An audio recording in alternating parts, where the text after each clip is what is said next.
Waaw! Cidha ajaa'ibaatii! Yeroo baay'ee wanti na ajaa'ibu cidhumti artistoota kanaa maaf akkas bareeda laata? Maaf akkas miidhagaa nama hawwata laata? Dhugaa dubbachuudhaaf cidha mataa isaanii osoo hin taane cidhaa fi sagantaalee artistoonni irratti argaman hedduu natti tola. Sagantaa artistiin irratti argamee fi lafti artistoonni jiran intartiimentiidhaan kan guutamedha. Cidha akkasii irratti argamnaan shaashambaa jetteetu galta. Cidhi kunis cidha hawwataa fi dinqisiisaadha. Cidhi kun cidha aadaa, duudhaa hawaasa Oromoo kan eegeen cidha gaggeeffamedha. Baguma cidha artistii ta'een jedha. Artistii ta'uun sirumattuu fakkeenya ta'uudha. Cidha kanarratti aadaan hawaasaa naannoo sanaa wanti hafe hin jiru. Dargaggoonni shamarran bahanii hamaamota sirbanii dhiichisanii fardeenii yaa'anii konkolaataanis hin hafne aadaa fi ammayyaa wal keessa fayyadamaniiru. Cidhi bareedaa fi hawwataan kun kan eenyuuti laata jechuun keessan hin hafu. Haa ta'uuti garuu hin beektuu quba hin qabdu jedheetuma yaada. Waaw! Cidha qofa miti ajaa'ibni. Ishiinuu ajaa'ibadha. Miidhaga ajaa'ibaa simboo uumamaan irra tuulame qabdi. Maal bareedinni akkanaa! Intalli bareedduun miidhagduun simboo hawwataan guutamte kun eenyu laataa jechuun keessan hin oolu. Baay'een keessan immoo ni beektu. Fuula feesbuukii fi tiktaakii irratti ni beektu jedheen amana. Moodeeliidha. Akkasuma muuziqaa garaa garaa waliin taphachuudhaan beekamti. Intala Amboo qaxalee miidhagduu qe'ee warra gootaatti dhalattedha. Intala safuu fi duudhaadhaan guddattedha. Guyyaa har'aa kana artistiin Oromoo qaaliin ishii fuudheetu jira. Egaa intalli kun Hawwineet Ijoo jedhamti. Dhuguma ishiinuu kan ijooti. Ijoorraa dhalatte. Ija taatee mul'atte. Shamarree bareedduu miidhagduu namni martinuu kansaa godhachuuf hawwudha. Hawwineeti. Dhugumattuu ati Hawwineetidha. Hawwineet hawwatamtuun intalaa kun egaa kan nama hundaa ta'uu hin dandeessu. Kanuma nama tokkooti. Garuu kumaatamat hawwaa, kumaatamat kansaa godhachuu barbaada. Garuu ishiin cidha ajaa'ibaa fi dinqisiisaa ta'een iji nama baay'ee otuma isheerra jiru, otuma namoonni baay'ee ishii hawwatanii, ishii hawwanii kan nama tokko taateetu jirti.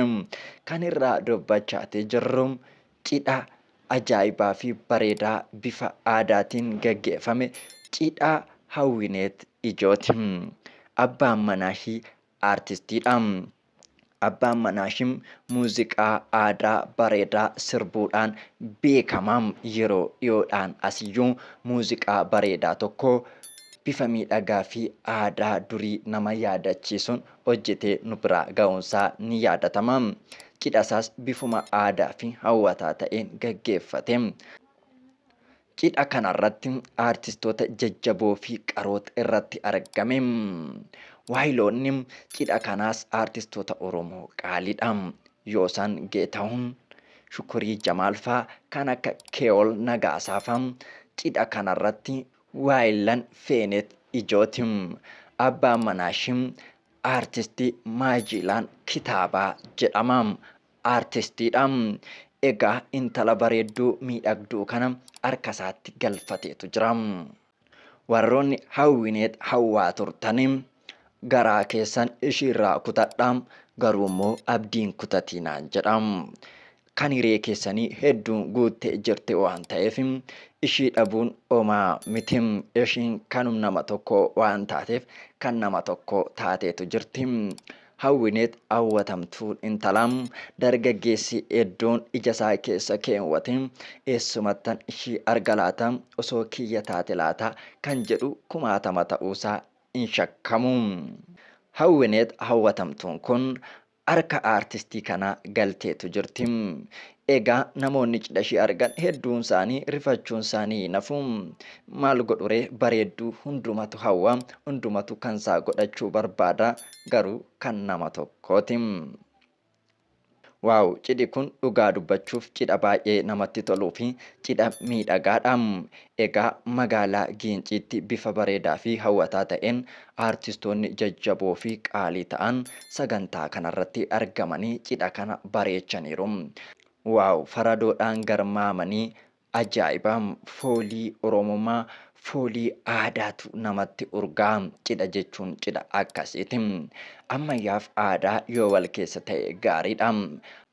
Malee kanuma faranjii qofa finnee fayyadamna taanaan aadaan keenya liqimfamaa fi dadhabaa caccabaa deema. Kanaaf kan ammayyaarra kan aadaa jabeessuun barbaachisaadha. Aadaa bareeda qabna waan ta'eef aadaa miidhagaa faranjii nu hawwitu nuti immoo itti fayyadamuu wallaallee kan faranjii jala joonjaa oollu kun sirrii miti, dhaabbachuu qaba. Akka aadaatti wal fuudhuu waliin sagantaa qopheeffachuun gaariidha. Waa maraayyuu ammayyaa osoo hafee aadaa ta'ee baay'ee ajaa'iban jedha. Egaa namoonni tokko tokko cidhi kun cidha Yoosan Geetaahuun kan itti fakkaate ni jira. Haa ta'uti garuu artistii Yoosan Geetaahuun cidha kanarratti waayila misirroowwan kanaati malee inni abbaa cidhaa miti. Garuu waayiladha. Suuronni tokko tokko bahanii yeroo mul'atan namoonni immoo Yoosan yeroo se'anii dogoggoran argeetan jira. Kun cidha Hawwineet Ijoo fi Maajilaan Kitaabaati. An gaaffii tokkoon qaba artistii kanaati. Shamarree miidhagduu kana akkamiin harka keetti galfatte? Akkamiin kee godhattee dhuunfatte? Dargaggoonni baay'een muuxannoo akkasirraa fudhataniif osoo gadi baate muuxannoo kana nuu qooddee jechuun barbaada. Moo warruma ishiitu otoo ishiin quban qabaatiin akka duudhaa kaleessa ganamaatti ergatte sii kennan laata? Shamarree miidhagduu bareedduu kana akkamiin harka keetti galfatte? Gulummaa kee godhatte? Gaaffii kiyyaa fi gaaffii dargaggoota maraa natti fakkaata. Hundaafuu baga wal fuutanii ilmaa fi intala waliin horaa, harrii waliin filadhaa, waliin jaaraa isiniin jenna. Tulluu ta'aa mul'adhaa, biiftuu ta'aa addunyaatti ifaa cirracha ta'aa lakkoofsi isin hin fixiiniin isiniin jedham. Maarree Oromoon wal eebbisaa, anis isinan eebbisaa. Ilmaaf intala walitti hortanii akkoof akaakayyoo akka argitan Waaqayyo isin haa gargaaru. Gaa'illi keessan gaa'ila milkii, waliin horiis horaa, ilmaannanis horaa. Lafa guutam qomoon keessan haa babal'atu. Ilma abbaa fakkaatu, intala haadha fakkaatu Waaqni isin haa kennuun isiniin jedham. Hordoftoonni kiyyas eebbisaa isiniin jechuun barbaadam. Kun qubee miidiyaadha.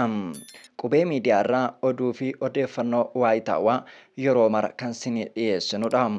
Namoonni miidiyaa kanaaf haaraa taatan sabskiraayib, laayik gochuu hin dagatinaa. Hanga yoonaa yeroo keessan kennitanii qophii keenya hanga dhumaatti waan hordoftaniif horaa bulaa deebanaa.